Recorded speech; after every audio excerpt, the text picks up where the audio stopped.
안녕하세요, 여러분. 해외로 돈을 보내는 게 이메일 한 통 보내는 것처럼 간편해진다면 어떨 것 같으세요? 심지어 그 과정에서 암호화폐 기술이 쓰였다는 사실조차 인식하지 못한다면요? 이게 아주 먼 미래의 이야기가 아니라 바로 지금 시티은행과 코인베이스가 함께 그리고 있는 현실일지도 모릅니다. 네, 전통금융의 거인, 그리고 암호화폐 대표주자의 만남. 오늘 이 역사적인 협력이 여러분의 금융생활과 또 글로벌 결제 시장에 어떤 의미를 갖는지 저희 함께 좀 깊이 파헤쳐 보시죠. 네, 정말 말씀하신 대로 금융계의 빅딜이라고 할 수 있겠습니다. 이게 단순한 협력, 이걸 넘어서서 금융 인프라의 미래를 보여주는 뭐랄까 굉장히 중요한 사건이죠. 오늘 제공해주신 자료들을 쭉 보니까요. 시티은행하고 코인베이스가 정확히 무엇을 하려는 건지, 또 왜 하필 지금인지, 그리고 이게 앞으로 어떤 변화를 가져올지 좀 구체적으로 분석해 볼 수 있을 것 같습니다. 특히 디지털 결제 분야에 관심 많으시니까 이 부분이 어떻게 진화할지 좀 집중적으로 살펴보는 게 좋겠네요. 네, 저도 정말 흥미로운데요. 그럼 구체적으로 어떤 내용의 협력인지 그 핵심부터 좀 짚어주시죠. 이게 기관 고객을 위한 서비스라고 들었거든요. 아, 맞습니다. 핵심은 그거예요. 시티은행의 기관 고객들, 그러니까 기업이나 투자펀드 같은 그런 큰 손들이요. 이제 코인베이스의 플랫폼을 통해서 아주 쉽게 미국 달러 같은 전통 법정화폐를 비트코인이나 이더리움 같은 디지털 자산으로 바꾸거나, 아니면 반대로 보유한 디지털 자산을 달러로 인출해서 시티은행 계좌로 바로 받을 수 있게 된다는 점입니다. 이게 처음에는 미국의 기관 고객들을 대상으로 시작하는데요. 자료를 보니까 점차 전 세계로 서비스를 확장할 계획이라고 하더라고요. 아, 그렇군요. 기존에는 기관들이 암호화폐 시장에 접근하려면 뭐랄까 좀 복잡한 과정을 거쳐야 했을 텐데요. 이제는 그냥 익숙한 시티은행 창구를 통해서 코인베이스의 기술을 이용할 수 있게 된 거네요. 바로 그 지점입니다. 기관 투자자들 입장에서는 이미 사용하고 있던 시티은행의 그 금융 인프라 있잖아요. 예를 들어 글로벌 기업 자금 관리 및 결제 시스템인 시티커넥트 같은 거요. 그걸 그대로 활용하면서 코인베이스를 통해서 디지털 자산 시장에 아주 원활하게 접근할 수 있게 되는 거죠. 자료에서도 언급하듯이 이 협력의 주요 목표 중 하나가 바로 접근성을 단순화하고 확장하는 것. 그러니까 Simplify and Expand Access, 즉 디지털 자산 거래와 관련된 그 결제 및 자금 이동 과정을 더 쉽고 효율적으로 만드는 데 있는 겁니다. 접근성과 효율성. 아, 그런데 여기서 더 나아가서 향후에는 그 스테이블 코인 기반의 결제 시스템까지 도입할 계획이라고 하던데요. 이 스테이블 코인이 이번 협력의 또 다른 핵심 키워드인 것 같아요. 요즘 많이 들리긴 하는데 정확히 어떤 개념인가요? 네, 스테이블 코인. 이게 이번 협력하고 미래 디지털 결제를 이해하는 데 아주 중요합니다. 쉽게 말해서 그냥 디지털 달러라고 생각하시면 좀 편해요. 미국 달러나 유로 같은 특정 법정화폐의 가치에 1대1로 가치가 딱 고정되도록 설계된 암호화폐거든요. 그래서 비트코인처럼 가격이 막 급등락하는 그런 변동성 큰 암호화폐랑은 달리 가치가 안정적이라는 게 가장 큰 특징이죠. 아, 가치가 안정적이니까 진짜 돈처럼 주고받는데 사용할 수 있겠군요. 그 변동성 때문에 결제 수단으로 쓰기 어려웠던 다른 암호화폐들의 단점을 딱 보완한 거네요. 정확합니다. 네. 그래서 실제 결제 수단, 특히 국경 간 송금이라든가 기업 간 거래에서 활용될 잠재력이 매우 크다고 보고 있습니다. 앞으로의 그림은 아마 이럴 겁니다. 전통적인 법정화폐, 예를 들어 달러가 디지털화된 토큰, 즉 스테이블 코인으로 변환되는 거죠. 그리고 이 스테이블 코인이 블록체인 네트워크 위에서 거의 실시간으로 또 훨씬 저렴한 비용으로 이동하게 되는 겁니다. 시티은행하고 코인베이스는 바로 이 전환 과정, 그러니까 기존의 금융 시스템하고 새로운 디지털 자산 인프라를 아주 매끄럽게 연결하는 그 연결자 역할을 맡게 되는 거죠. 뭐랄까, 전통 화폐가 토큰화된 달러로 옷을 갈아입고 새로운 디지털 고속도로, 그러니까 블록체인을 통해서 움직이는 모습, 그걸 상상하시면 좀 이해가 쉬우실 겁니다. 그런데 왜 하필 지금일까요? 그 스테이블 코인이라는 개념 자체는 몇 년 전부터 있었던 것 같은데 시티은행 같은 이런 거대 금융기관이 이제 와서 이렇게 적극적으로 뛰어드는 특별한 계기라도 있나요? 그거 아주 중요한 질문입니다. 결정적인 배경에는요, 최근 미국 연방 차원에서 이 스테이블 코인에 대한 명확한 규제 틀을 마련하려는 움직임이 있었어요. 소위 지니어스 법안이라고 불릴 만한 법안 논의가 급물살을 탄 것이 있습니다. 물론 그 법안의 최종 명칭이나 세부 내용은 계속 조율 중이긴 한데요.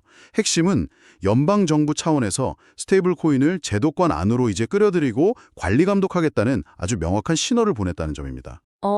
규제가 생기면 오히려 시장이 좀 위축될 수도 있지 않나요? 보통 규제는 혁신을 저해야 한다, 뭐 이런 인식도 좀 있는데요. 네, 그럴 수도 있는데 이번 경우는 좀 다르게 해석해야 합니다. 그 이전까지는 암호화폐나 스테이블 코인이 좀 규제의 공백 상태에 놓여 있거나 아니면 찰중앙화라는 이름 아래에서 제도권 금융과는 좀 거리를 두는 그런 이미지가 강했잖아요. 네, 이 때문에 CTNN 같은 전통 금융기관들은 사실 관련 사업을 하고 싶어도 이 규제의 불확실성이라는 큰 위험 부담 때문에 좀 망설일 수밖에 없었죠. 하지만 이 지니스 법안 같은 명확한 규제 틀이 마련되면서 오히려 합법적이고 신뢰할 수 있는 스테이블 코인 시장이 성장할 수 있는 토대가 깔린 겁니다. 그러니까 불확실성이 해소되니까 기관들이 리스크를 관리하면서 이 시장에 참여할 수 있게 된 거죠. 어떻게 보면 탈중앙화의 시대를 지나서 암호자산이 제도권화되는 중요한 전환점을 보여주는 사례라고 할 수 있습니다. 그렇군요. 규제의 명확성이 오히려 이런 거대 자본의 진입을 촉진하는 역할을 했다. 이런 말씀이시네요. 그럼 이제 각 회사의 속내를 좀 더 들여다보죠. 코인베이스야 뭐 당연히 기관 고객을 확보하고 기술력을 입증할 좋은 기회겠지만 CTNN 같은 이런 전통 금융 강자는 도대체 어떤 계산이 깔려 있는 걸까요? 뭐 암호화폐 기업과의 협력이 가져올 수 있는 평판 리스크라던가 운영상의 어려움 이런 것도 분명히 고려했을 텐데요. CTNN 입장에서 보면요. 단기적인 리스크보다는 장기적인 전략적 목표에 더 무게를 둔 것으로 보입니다.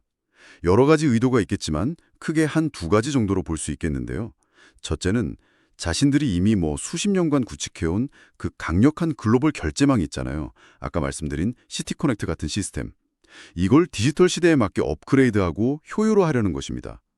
단순히 기존 시스템을 유지하는 걸 넘어서서 블록체인 기술이 가진 잠재력을 적극적으로 활용해서 미래 결제 시장에서도 주도권을 놓치지 않겠다. 이런 의지죠. 블록체인 기술의 잠재력이라면 구체적으로 어떤 점들을 기대하는 걸까요? 예를 들면요.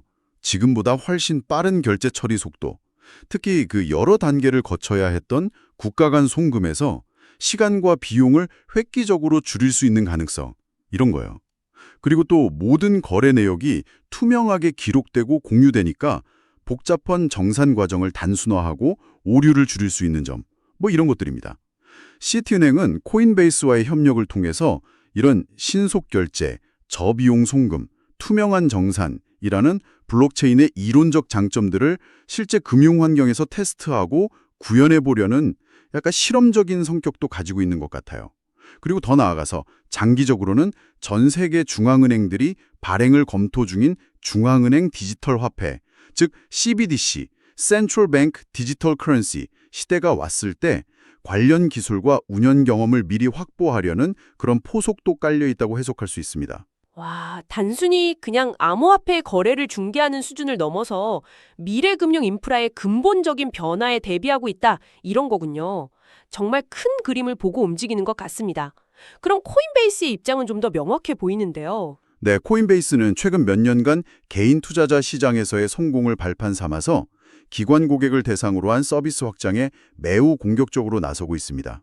자료에서도 지적하듯이 기관 투자자용 플랫폼인 에코를 약 3억 7,500만 달러에 인수하고 또 암호화폐 파생 상품 거래소인 데리빗 인수를 위해서 거의 29억 달러 규모의 협상을 진행하는 등 아주 적극적인 M&A 행보를 보여왔죠.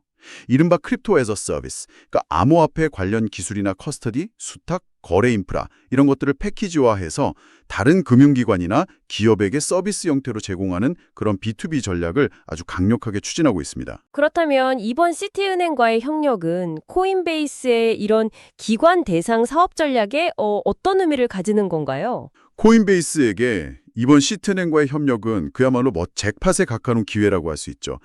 세계 최대 금융기관 중 하나인 시티은행과의 파트너십은 코인베이스의 기술력과 서비스 안정성에 대한 아주 강력한 신뢰 보증수표가 되는 셈입니다. 이걸 통해서 다른 좀 보수적인 금융기관들의 문턱을 넘기가 훨씬 수월해지겠죠. 또 시티은행이 이미 확보하고 있는 그 방대한 글로벌 기관 고객 네트워크에 자연스럽게 접근해서 자사의 플랫폼과 서비스를 제공할 수 있게 되고요. 그러니까 코인베이스의 크립토 애저 서비스 전략에 정말 날개를 달아주는 결정적인 한 수가 될 수 있는 거죠. 들어보니 두 회사의 필요와 목표가 정말 절묘하게 딱 맞아떨어진 결과네요. 근데 이들의 만남이 단순히 이 두 회사만의 이야기가 아니라 전체 금융시장, 특히 글로벌 결제 산업 전반에 상당한 파급력을 가질 것 같습니다. 맞습니다. 이미 비자나 마스터카드 같은 전통적인 카드 결제 네트워크 회사들이나 아니면 페이팔, 웨스턴 유니언 같은 송금 및 결제 기업들도 스테이블 코인을 활용한 결제 시스템 도입 및 확대를 서두르고 있거든요. 경쟁이 점점 치열해지고 있죠. 하지만 그중에서도 CT은행과 코인베이스의 제휴는 좀 상징하는 바가 남다릅니다. 전통 금융 시스템의 중추 역할을 해온 글로벌 은행과 암호화폐 업계에서 태어나 성장한 대표적인 기술 기업이 손을 잡았다는 것. 이건 이제 전통 금융과 블록체인 기술의 융합이 더 이상 변방의 실험이 아니라 거스를 수 없는 대세가 되었다는 것을 보여주는 아주 강력한 신호탄이라고 할 수 있습니다. 그렇게 하면 앞으로 우리가 해외에 있는 가족에게 돈을 보내거나 기업들이 무역 대금을 결제하는 방식 자체가 우리가 잘 알지 못하는 사이에 바뀔 수도 있겠네요. 네, 충분히 그럴 가능성이 높습니다. 어쩌면 미래에는 최종 사용자인 개인이나 기업이 직접 스테이블 코인을 구매하거나 블록체인 기술을 이해할 필요조차 없을지도 몰라요. 지금처럼 그냥 은행 앱에서 달러나 원화를 보내는 것 같지만 실제 그 배경, 그러니까 백엔드에서는 자금이 스테이블 코인으로 자동 변환돼서 블록체인 네트워크를 통해 순식간에 국경을 넘어서 이동하고 받는 사람에게는 다시 현지 통화로 자동 환전돼서 입금되는 그런 방식이죠. 이런 보이지 않는 결제 혁신이 일어날 수 있습니다. 글로벌 금융거래의 흐름이 점차 더 효율적인 블록체인 기반의 온체인 영산 방식으로 이동하게 될 겁니다. 자료에서 언급된 그 금융의 흐름이 온체인으로 옮겨가고 있다는 표현이 바로 이런 현상을 정확히 짚고 있는 것 같습니다. 네, 오늘은 시티은행과 코인베이스의 협력을 통해서 전통 금융과 디지털 자산의 만남, 또 그 중심에 있는 스테이블 코인의 역할과 규제의 영향, 그리고 이것이 가져올 글로벌 결제 지형의 변화까지 정말 심층적으로 살펴봤습니다. 정말 흥미로운 변화의 시작점에 우리가 서 있는 것 같다는 생각이 드네요. 네, 오늘 논의의 핵심은 그거죠. 디지털 자산이 더 이상 일부 얼리 어댑터나 투기꾼들의 전유물이 아니라 실제 글로벌 금융 시스템을 움직이는 중요한 인프라의 한 축으로 자리 잡아가고 있다는 사실입니다. 전통적인 법정화폐 페아트가 가치가 안정된 디지털 토큰인 스테이블 코인으로 변환되고 이것이 투명하고 효율적인 블록체인 네트워크 위에서 정산, 온체인 세틀먼트 되는 이 거대한 흐름 속에서 말이죠. 시티은행과 코인베이스의 협력은 마치 그 전통 금융 세계와 새로운 디지털 금융 세계를 잇는 마지막 퍼즐 조각이 꽉 맞춰지는 듯한 그런 이상을 줍니다. 흔히 이야기되던 그 돈의 인터넷화가 이제 정말 구체적인 모습으로 우리 앞에 다가오고 있다는 생각이 듭니다. 금융 시스템의 작동 방식과 언어가 점차 블록체인이라는 새로운 기술로 번역되고 있는 지금, 여러분은 이 거대한 변화의 흐름 속에서 어떤 기회를 발견하고 계신가요? 여기서 한 걸음 더 나아가서 생각해볼 지점이 있습니다. 단순히 A에서 B로 돈을 더 빠르고 싸게 보내는 것을 넘어서요. 만약 돈이나 자산 자체가 프로그래밍 가능한 대상이 된다면 어떨까요? 예를 들어서 계약 조건이 충족되면 자동으로 대금이 지급되도록 미리 설정해둔다거나 스마트 컨트랙트, 아니면 고가의 부동산이나 미술품을 아주 작은 단위로 쪼개서 전 세계 사람들과 실시간으로 거래하는 것이 가능해진다면 말입니다. 이렇게 금융 시스템 자체가 소프트웨어처럼 유연하게 설계되고 작동될 수 있다면 과연 어떤 혁신적인 금융 서비스나 비즈니스 모델이 등장하게 될까요? 이 질문에 대한 답을 한번 상상해 보시는 것이 다가올 미래를 준비하는 데 굉장히 흥미로운 시작점이 될 수 있을 것 같습니다.